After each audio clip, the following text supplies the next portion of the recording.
السلام عليكم الاخوان والاخوات، اش اخباركم؟ لاباس عليكم؟ نتمنى تكونوا على خير وبخير. مرحبا بكم في قناتي وقناتكم. اليوم ان شاء الله غادي نوريكم هاد الطبق هذا ديال هاد الدنجال والفلفله. نوريكم اليوم واحد الطريقه سهله وكتجي زوينه ما شاء الله، وغادي تشكروني عليها، ما كتاخذش الوقت بزاف. هنا كناخذوا واحد الفلفله حمراء وخضراء، الدنجال كديروا طبعا القياس اللي بغيتو. مطيشه كنغسلوهم مزيان كنغسلوهم ونخليوهم بالقشور ديالهم، ضروري يبقى كلشي ما تقشروا حتى شي حاجه.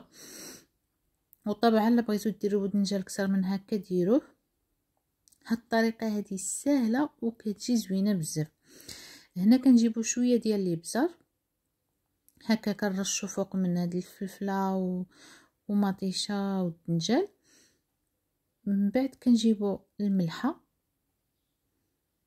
عرفتوا هاد الطريقه هذه شحال كتجي سهله وشحال كتجي زوينه بالنسبه للناس بحال دابا ما كيكونش الوقت. سبحان الله، كيكون الانسان مفتون دغيا، خصو يسالي دغيا. هذه هاد الطريقه هذه سهله. صافي كنجيبوا الثومه حتى هي كنغسلوها بقشورها وكنحطوها في اللاطه.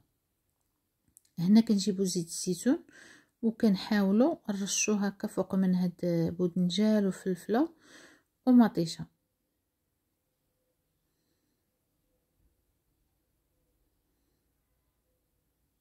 صافي وتنبدا هكا، هي ماشي ما تنخلطونش، ولكن تنحاول هي ديك الزويته هكا تدخل في كل شيء، يعني في مطيشه وفي.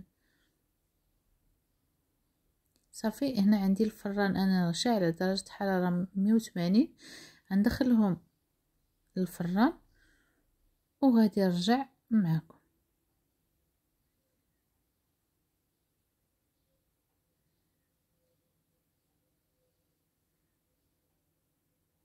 هنا بعد ما دخلتهم الفران شوفوا معايا كيفاش كيجيو. والحاجه الزوينه بزاف، شوفوا ديك المرق ديالهم كيفاش كيكون خاتر، ولكن هذاك المرق ديالهم ما خصناش نحيدوه، ما غاديش نحيدوه نهائيا. وصافي وكنحيدو هكا كما كتشوفوا معايا مطيشه هكا غير بيدينا هكا كتحيد، كنحيدو لها هكا القشره.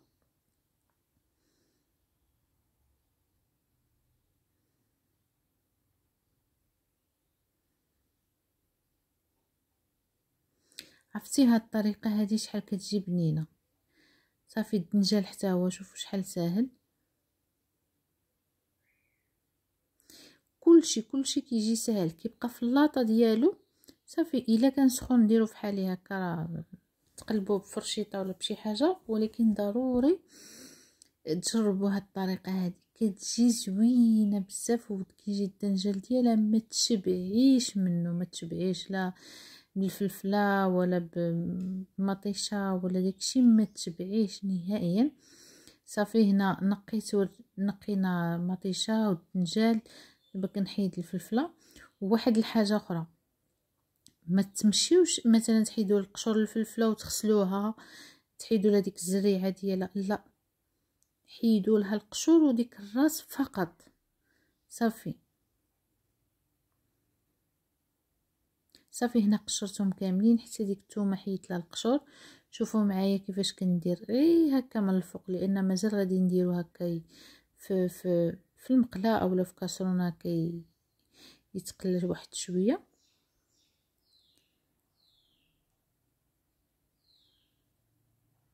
عرفتوا الطريقه سهله، ولكن واحد البنه فيه ما نعاودش لكم كيفاش كيجي.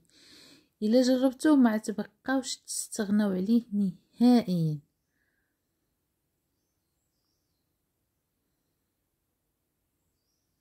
صافي كما شفتوا معايا، واخا كنقطعوا هكا راه كيبقاو هكا طريفات كبارين. معليش خصهم يكونوا طريفات كبارين، غير ما طحنوه ولا شي حاجه هكا راه ما يجيكمش زوين. خليوه هكا فيه ديك الطريفات باينين كيجيو زوينين.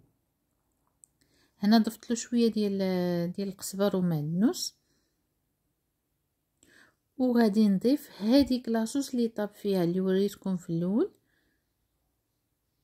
شوفوا تبارك الله كيفاش كتبان هذيك لاصوص، كتبان زوينه بزاف، كتبان خاطره.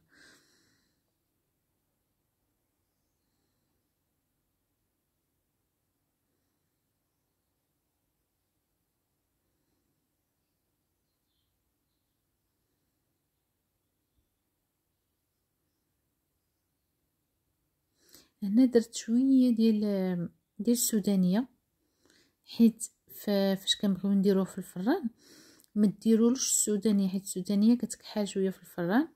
هنا زدت شويه ديال الملحه لان لقيتو مسوس، ودرت شويه ديال الحامض. انا الحامض مصير كناخدو كنطحنو وكنديرو هكا في بواطه، وفيما كنبغي ندير شي حاجه هكا كيكون فيها الحامض كناخد شويه. صافي هنا غادي نشعل لهم البوطه وغادي نخليه يتقلى واحد شويه.